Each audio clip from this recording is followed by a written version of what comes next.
the country with whom we will be partnering on the efforts we're discussing today.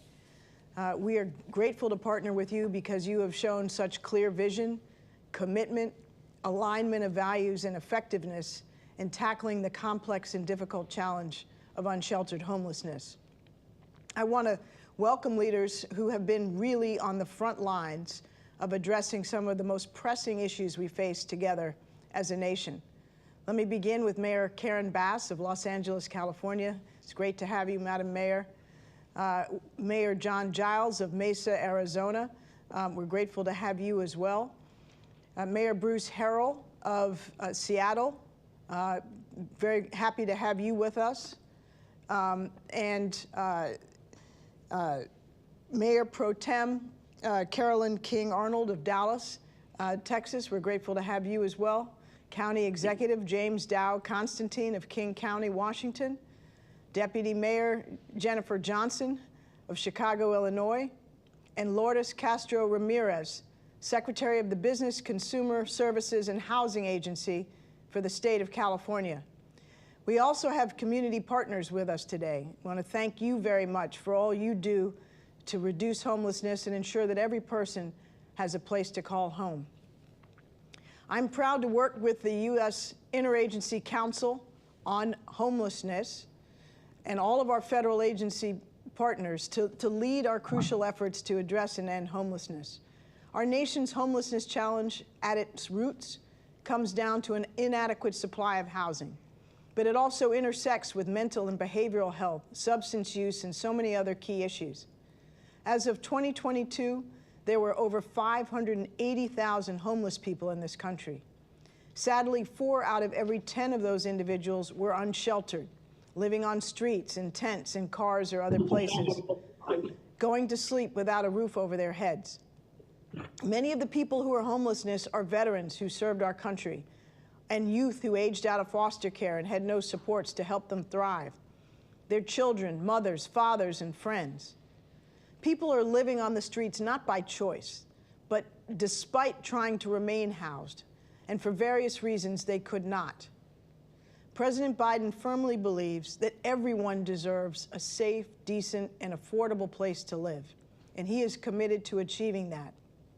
In December, we released the administration's federal strategic plan to prevent and end homelessness, which set an ambitious but attainable goal of reducing homelessness by 25% by the year 2025.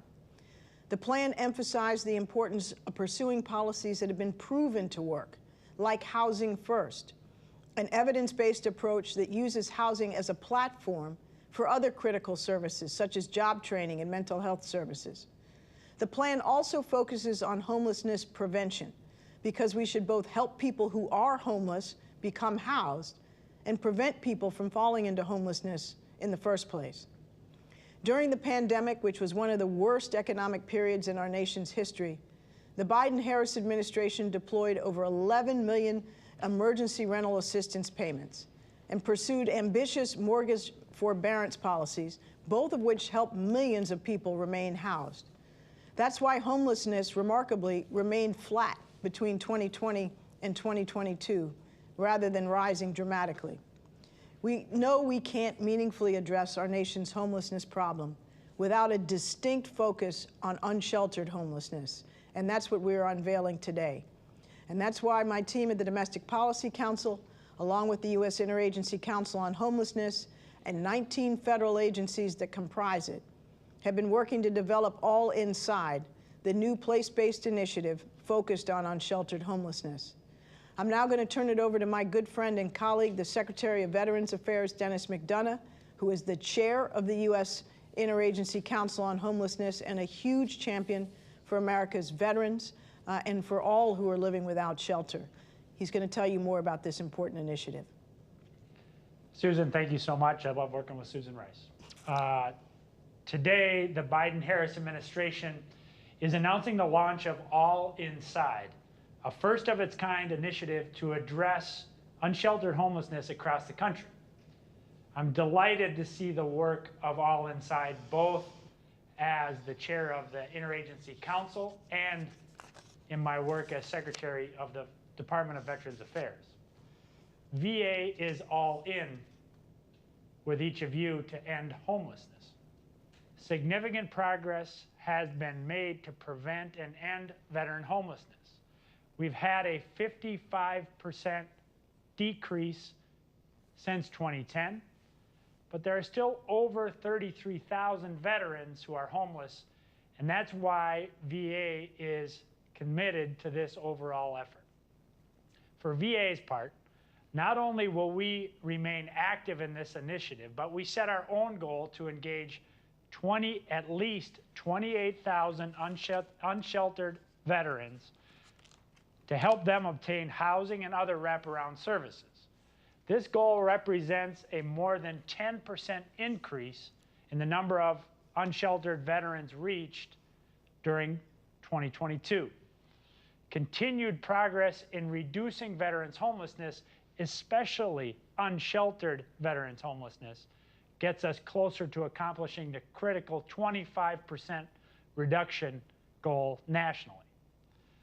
Through the All Inside initiative, the U.S. Interagency Council on Homelessness and its 19 federal member agencies will partner with the state and local governments to strengthen and accelerate local efforts to get unsheltered people into homes, specifically in 6 places: Chicago, Dallas, Los Angeles, the Phoenix Metro, Seattle, and the state of California.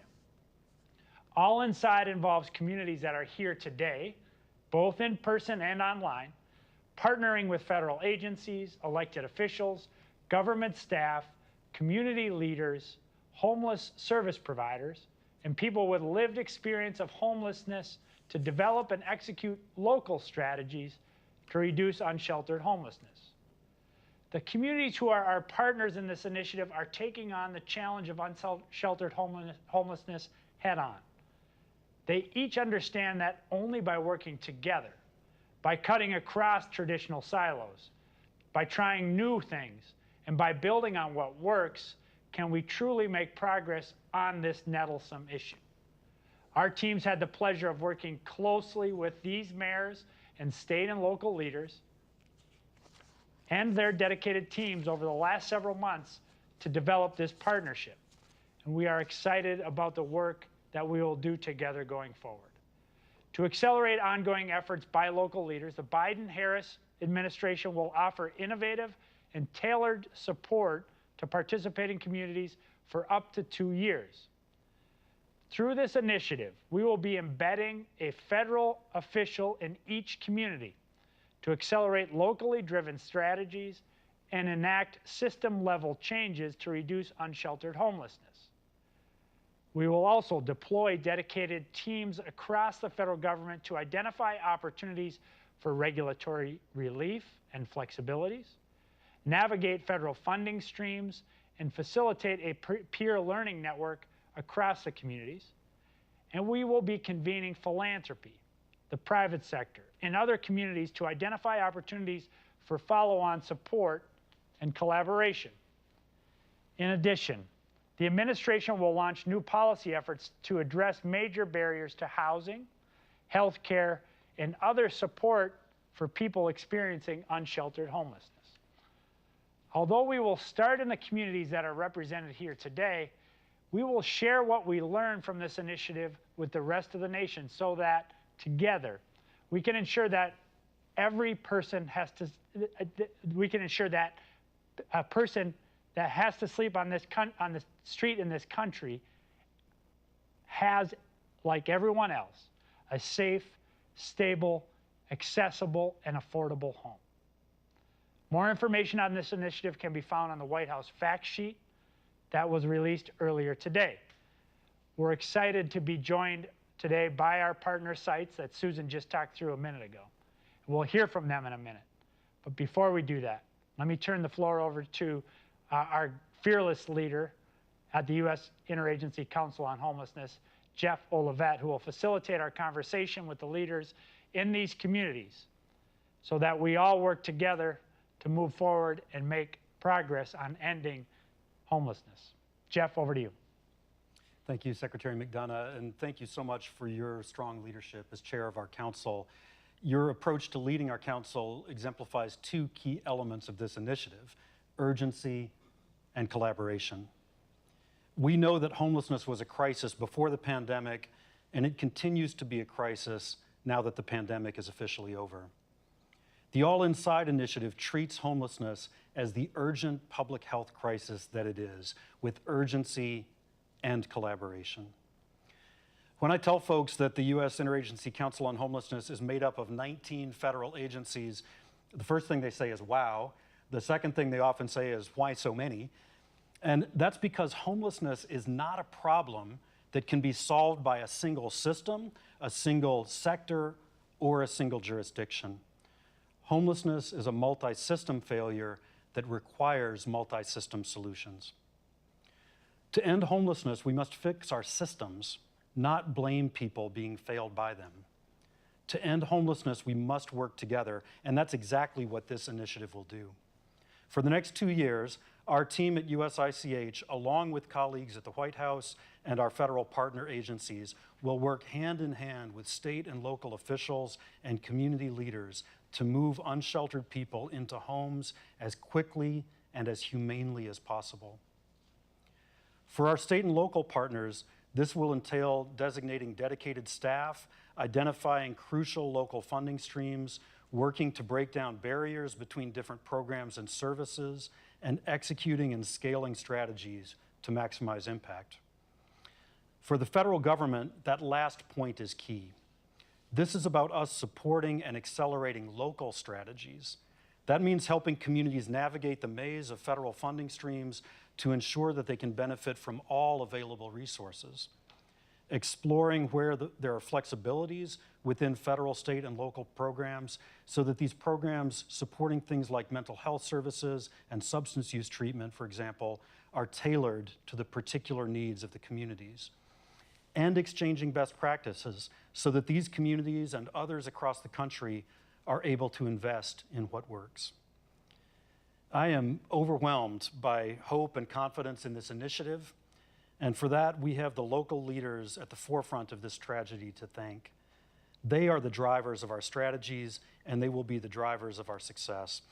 And now we turn to them. It's so nice to look up on the screen and see so many familiar faces. We'll start with Arizona. Mayor Giles, it's great to see you. I understand that Mayor Gallego was pulled away at the last minute to attend to an unforeseen issue.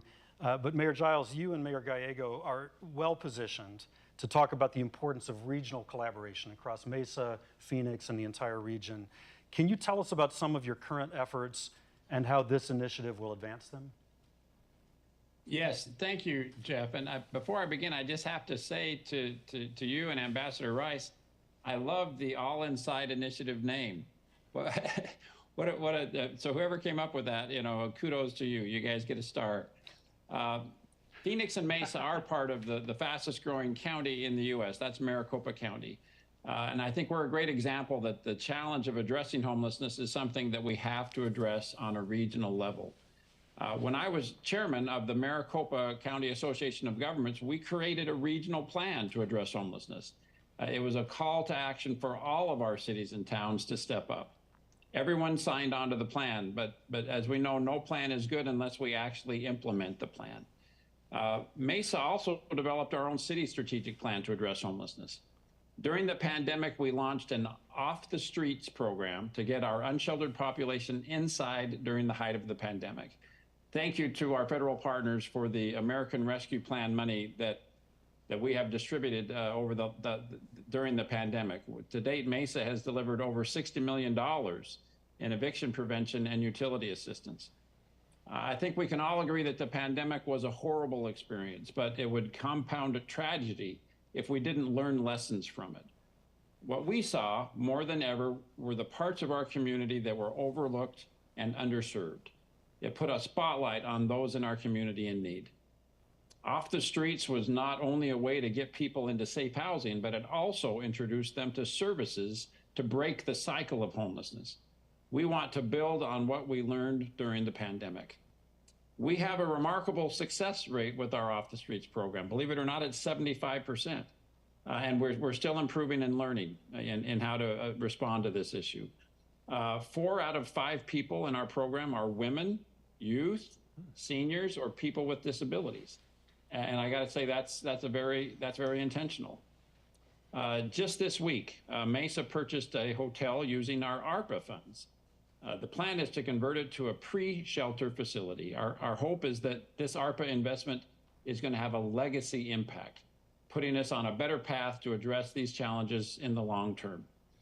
We must increase our capacity of shelter and transitional beds so that we can help alleviate the strain on our neighboring cities, maintain the public health and safety in Mesa, and to protect our ability to enforce urban camping rules. Our community court program is also a key part of the work in our community. As we know, not every problem can be solved with a hammer. We need a menu of tools. Our community court program links corrective action with wraparound services like the much needed behavioral health care that we know is so important. The federal commitment through this All Inside initiative is a more direct way to partner with the federal government on local solutions to address homelessness in Mesa and our region. I have to say it's a great step in the right direction, and we are grateful and excited to be able to participate. Thank you, Jeff. Thank you so much, Mayor. And I'll turn it to Ambassador Rice for our next question. Thank you. And I think I owe Dallas an apology. I believe in the outset I failed to introduce you properly, but we're grateful to have Mayor Pro Tem Carolyn King Arnold and Peter Brodsky from Dallas with us here. My question, though, is to Mayor Bass of Los Angeles. Mayor Bass, you have done an extraordinary job of prioritizing the issue of homelessness from even before your first day in office in December. And you have been off to an extraordinary fast start in making critical progress in tackling this problem. And it was my real pleasure to have the opportunity to spend a day with you and with Dr. Valicia Adams-Kellum in Los Angeles, watching as you were doing the various things you're doing to tackle the problem. But tell us, if you would, about how you're approaching this, what you're encountering, and what you're seeing work. Oh, absolutely. And let me just begin by thanking the 3 of you for this incredible process and honor. I think that this is a historic memorandum of understanding with our cities, and really appreciate the opportunity to work with you again, Ambassador Rice, as always, and Secretary McDonough, and our ED, Mr. Olivat. And my partner, Valicia Adams-Kellum, Dr. Valicia Adams-Kellum.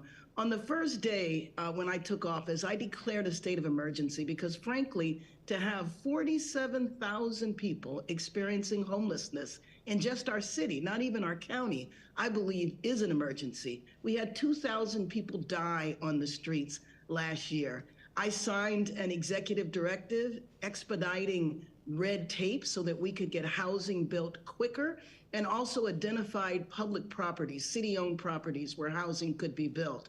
We launched an initiative that Dr. Adams-Kellum created called Inside Safe. You have all inside, we have Inside Safe. And Inside Safe is the way that we have been eliminating street encampments by moving people into motels. And we've moved over 1,200 people into motels. But that is a very difficult model, very difficult to sustain. And so right now we have a bottleneck where we have over 1,200 people in motels, but difficulty moving them into permanent supportive housing. And that is exactly why this MOU is so important, because the idea that we, as participating in this MOU, might be able to look at things like presumptive eligibility that would allow people to be housed right away, instead of spending months while we compile documents and verify that they're in fact in need. The idea that we might be able to do that through this MOU will really be a huge step forward. The fact that this MOU might allow us to have some regulatory relief, some flexibility, assistance with the coordinated entry system, and that's the system where we prioritized who is housed and who isn't. And then I love the wording in the MOU that talks about unsticking bureaucracy. If anything, we know that our current system on the federal, state, and county level isn't designed for the emergency that we are facing today. And so the idea that we could come together and look at this, our city in partnership with the Los Angeles Homeless Service Agency that Dr. Adams Kellum is in charge of now, I think we can do some groundbreaking work that can really provide a model for other cities and states experiencing homelessness. So it is an honor to have been chosen. I think this is a historic day and very, very excited about what we can do together.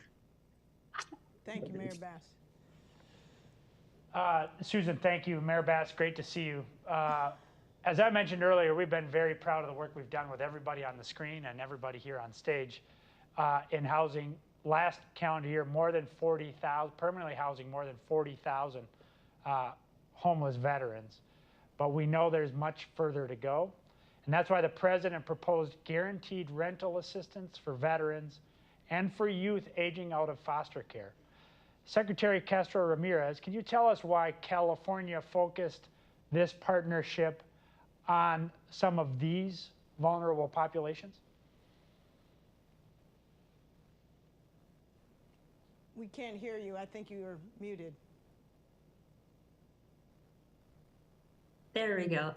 Certainly, Secretary McDonough, so good to see you. I appreciate your leadership and the dedication to ending homelessness across our nation. California's All Inside Partnerships is taking a person-centered approach with a focus on unhoused veterans, youth, and older adults. We're focusing on these Californians because there's pronounced need and profound opportunities to join forces and take real action. Veterans that fall on hard times and are left without a home deserve better from us. In our state, on any given night, there are over 10,000 veterans living without safe and stable housing. But thanks to the federal support and our willpower to end veteran homelessness, we're making progress. Last year, the largest absolute decrease in unhoused veterans was right here in California. Because of our strong partnerships with community providers, we have seen similar results for unsheltered youth. In 2022, the nation's largest absolute decrease in youth who are experiencing homelessness was in our state. When it comes to prioritizing older adults, California also has a strong foundation to build on.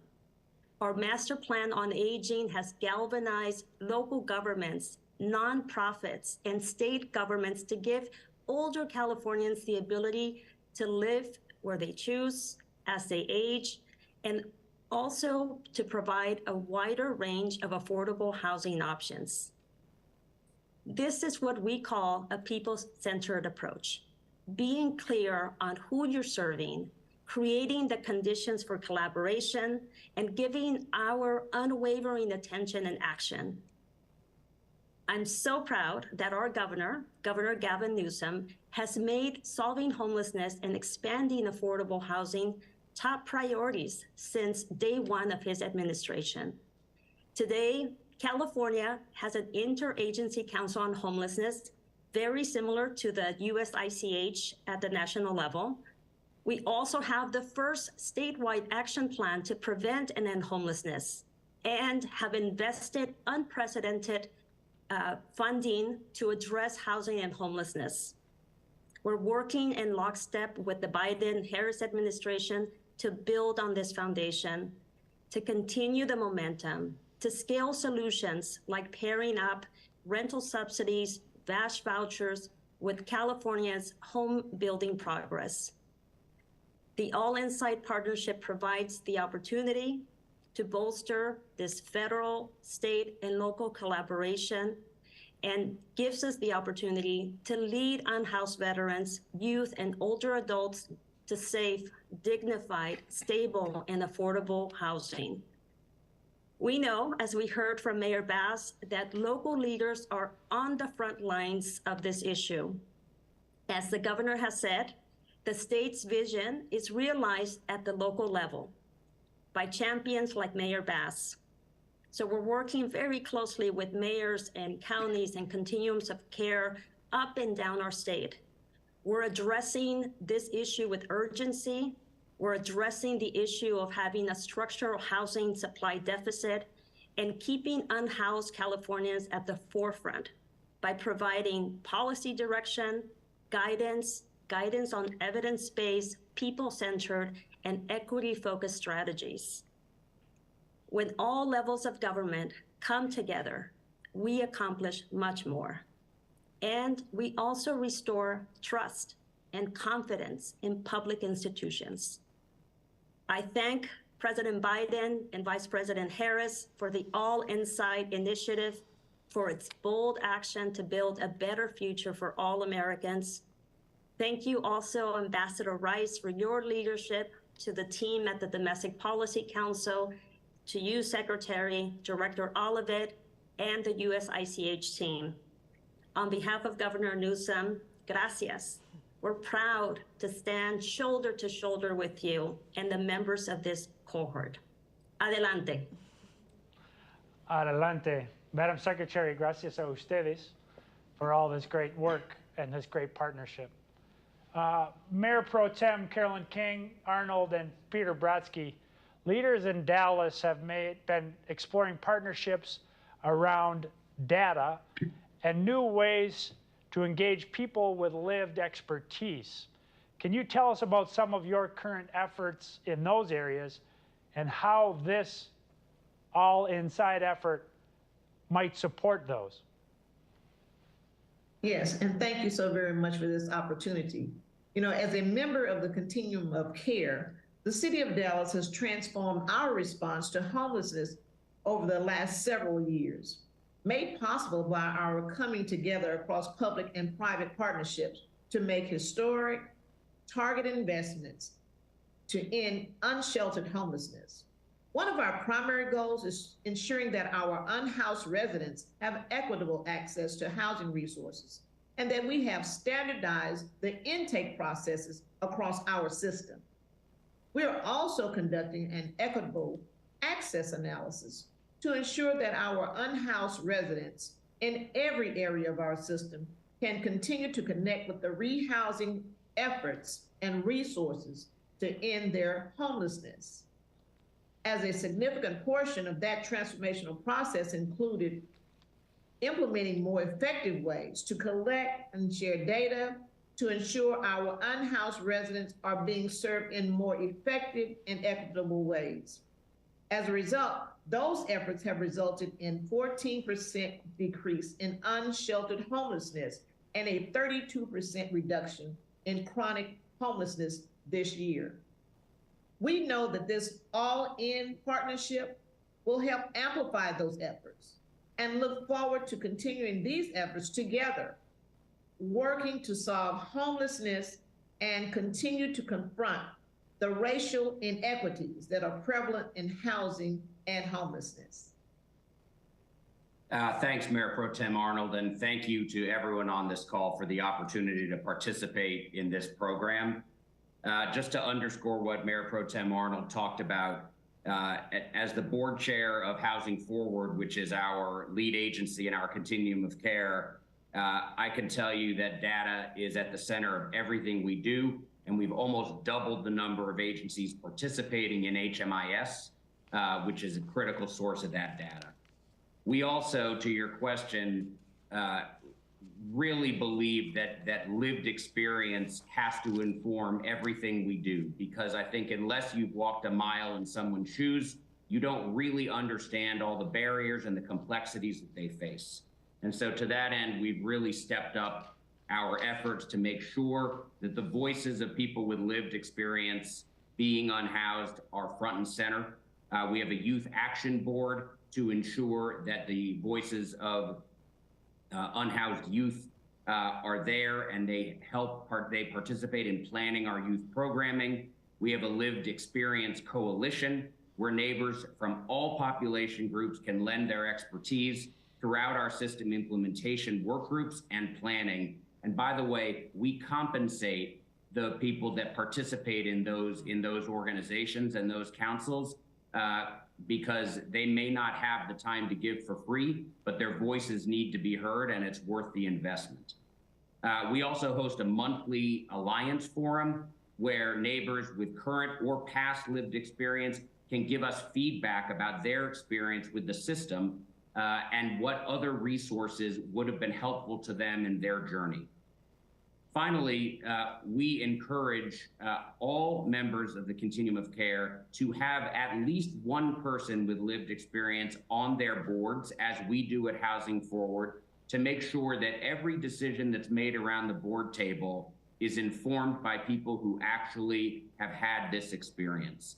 And we found that that sort of peer support and peer voices has really helped us to avoid things that work in theory but don't actually work in practice. So thank you so much. We're honored to be part of this part of this program. We look forward to working with you. Excellent. Thank you so much. I'd now like to turn to Seattle and to Mayor Harrell and Executive Dow Constantine. Thank you very much for your participation, and thank you also for your focus on increasing access to mental and behavioral health and physical health services, which you know are so important to this work. Can you tell us a bit about how this looks in Seattle and what you're focused on to tackle the challenge here? Well, thank you very much, Susan. If I may call you by your, I heard someone else call you by your first name. No, please do. Oh, no. We're master replicators here in Seattle. I'm hearing some of the great ideas advanced by other elected leaders, and we're not afraid to use best practices that we see from other great elected leaders. This new initiative from the administration, we share the excitement that I've heard on this call. This gives us an opportunity, I think, to, as we typically do, instead of talking past one another, to unite our systems, to look at our local government, our county government, our federal government, and really define the common values and strategies on this shared mission to get people sheltered. This particular initiative, we think, could not be more, could not have come at a better time. Right now, I think recent census data was released, and Seattle is the fastest growing big city in America at about a 2.4% growth rate. And while we embrace and are welcoming and are a welcoming city, it certainly comes with a cost, and the cost are people still falling through the cracks. The safeguards are not in place.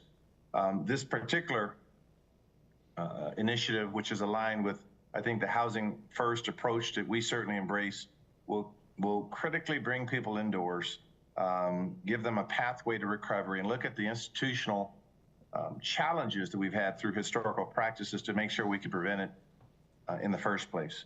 For those experiencing homelessness, quite frankly, we know what works. I recently read a case study in Rockford, Illinois, under Mayor Larry Morrissey's work many years ago.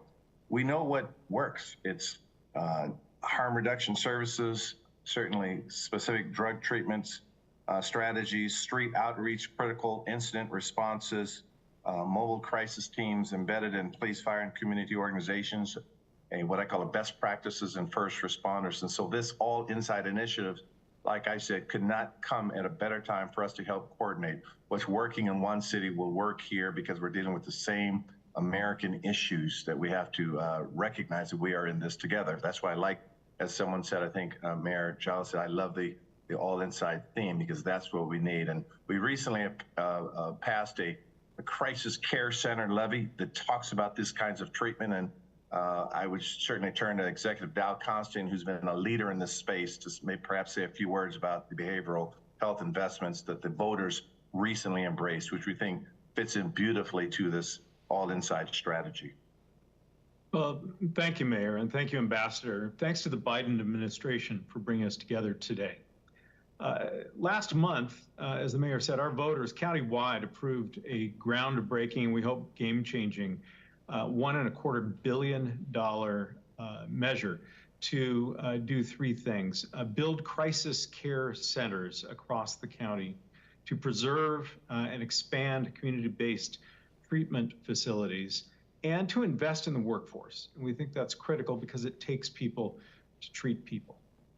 All of that work depends on collaboration, depends on teamwork, it depends on partnerships across our region to meet the needs of the people we serve, including the large percentage of those who are unhoused. And Secretary McDonough, shortly I'm going to launch the campaign for the renewal of our Veterans Levy to better serve those who have served our nation. All of these are opportunities for us to expand partnerships, and I look forward to an even stronger partnership with the federal government through the All Inside initiative. Thanks so much. Let's turn to Chicago. Deputy Mayor Johnson, it is great to see you. I've spent time in Chicago with All Chicago CEO Carolyn Ross and her amazing team out on the streets and under bridges. I also ride the L in from O'Hare every time I fly into town. And like many cities, Chicago sees people who are unsheltered seeking refuge on subway trains and in other forms of public transportation. Deputy Mayor Johnson, can you tell us what this looks like in Chicago and ways that collaboration with transit agencies and other local partners can advance solutions? Absolutely. But first, I would also like to thank the White House and the United States Interagency Council on Homelessness for this incredible opportunity to elevate and advance the work that we're doing here in Chicago to address unsheltered homelessness. I'm very honored today to represent the city in the first week of Mayor Brandon Johnson, no relations, administration. We would not be here today, however, without the leadership of the Department of Family and Support Services Commissioner Brandy Knazy, who chairs our Continuum of Care Board, or of CEO Carolyn Ross of All Chicago, our Continuum of Care's lead agency and collaborative applicant, and obviously, additionally, the efforts of our staff, housing providers, and service providers who have been working tirelessly to serve our residents and reduce homelessness in the city. So to your question, although our unsheltered homeless numbers have not increased in the past few years during the pandemic, unsheltered homelessness became much more visible, particularly, as you said, on the Chicago Transit Authority public train lines. And obviously the experiences and reasons people shelter on trains are varied. Many unhoused individuals sleep or shelter on trains as a means of survival in the colder months here in Chicago. Others have their community on the trains or use the trains to travel throughout the city to access services. The plight of these residents on trains is very, very real. Based on our outreach data, the most common unhoused passengers are unsheltered Black men, ages 30 to 51. Homelessness, especially unsheltered homelessness, disproportionately affects Black residents in Chicago. So this is a racial justice issue. Also, many of those residents on the trains have complex needs based on ongoing struggles with chronic homelessness, mental health, or substance abuse. And these complex needs obviously engage and interact with their transient nature, making it very difficult to reach this vulnerable population. So collaboration is absolutely key. The City of Chicago's Interagency Task Force to reduce homelessness coordinates across city departments, including the Department of Family and Support Services, the Chicago Department of Transportation, and sister agencies to try to increase awareness about each of our roles in addressing homelessness and to implement shared strategies together. Through that task force, DFSS worked with the CTA to adapt its encampment strategy to engage unsheltered residents on trains. So beginning in 2023, the CTA invested $2 million to expand homeless outreach efforts on both of our 24/7 train lines. Funding supports outreach teams with qualified trained workers who build trust with potential people needing services and offer support such as food, referrals to mental health services, and detox supports. And they also provide transportation to shelter and coordinated entry assessments so that people receiving services can ultimately get connected to housing. The DFSS office and CTA meet with these partners monthly to discuss progress and think of additional solutions on the ground. And in the first few months, the outreach teams have enrolled over 120 individuals who were not previously engaged with services. And additionally, 80% of those enrolled have also been assessed through Chicago's coordinated entry system. Our Department of Aviation also increased funding for 24/7 outreach and a support facility at the terminal train stop at O'Hare Airport. And our Department of Public Health has funded a pilot program with the trains, with CTA, at terminal stations to provide medical care and additional outreach 2 nights a week for individuals sheltering on trains. Like others have said, we're very eager to learn from other cities in the cohort on how they are addressing unsheltered homelessness on transit. We want to work together to advocate and explore for additional potential federal funding and evaluate promising practices that could be adapted. Mayor Johnson is ready to build on this critical work and seek to address the root causes of unsheltered homelessness as well. So thank you for having us, and thank you on behalf of the Johnson administration for selecting our great city. We're really eager to be in partnership with you all. Thank you so much, Deputy Mayor Johnson, for that very thoughtful response. And I want to thank all of our partners for being here today, and more importantly, for all that we are going to do together under your leadership. We're really grateful for that. We heard today a lot of holistic solutions that communities are already taking to address unsheltered homelessness, from clear commitments to housing first and behavioral health services in Seattle, to the Youth Action Board in Dallas, to ensuring that regions and states are taking whole of government approaches to this challenge, as we heard from the state of California. We also heard how the Biden-Harris administration is fulfilling its commitment to making the All Inside initiative something that will truly help local communities. The 6 initial sites announced today and the countless other communities that will benefit from this effort going forward. They all are working to accelerate their existing efforts to address both unsheltered homelessness and to develop new ones. This really is an all-hands-on-deck moment, which is why we've gone all in on across the administration to commit knowledge, resources, and elbow grease to our nation's unsheltered homelessness problem. I know that I and Secretary McDonough and Director Olivet are all energized by the immediacy and the rigor with which our partners in this endeavor in Chicago, in Dallas, Los Angeles, the Phoenix metro area, Mesa, Seattle, and the state of California are bringing to this commitment to ensure that their residents are housed. And we very much look forward to continuing to work with you on your crucial efforts in this regard. So let me thank you again for all that you're doing. Thank you for joining us and for this partnership to end unsheltered homelessness. Let's get it done.